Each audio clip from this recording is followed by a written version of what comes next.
खुलुमबाय लोगोफोर, आं दिनै दोंसे खन्थाइ लानानै फैदों। खन्थाइनि मुं मायाथिलि संसारा बेसे गोमोथाव। खन्थाइखौ लिरदों सोमदोन बसुमतारी आरो खन्थाइखौ आवरायदों जावलिया सिमां। फैदो बिदिब्ला बिथांनि खन्थाइखौ खोनासंलांदिनि। मायाथिलि संसारा बेसे गोमोथाव। दिदोमथि गैयै गोसोआ गाबख्रावदों मोनफ्रोम समनि दाहाराव। हब्रा हब्रा हारसिङै मानिबा दिखाराव। अखा हादैजों सिग्लाबना थानाय देहा सोलेर संखिखांदों।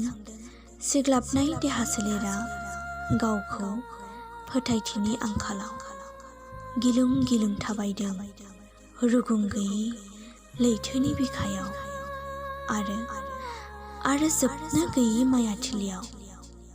फारनै आथिंनि आगानखौ खेबथा खेबथा अब्लाबो हायासै रिमोनला सिथ्लानि बिखानिफ्राय गावखौ बासायनानै लानो। बेसे गोमोथाव नोंनि मायाथिलि बे संसारा हो सोरजिगिरि।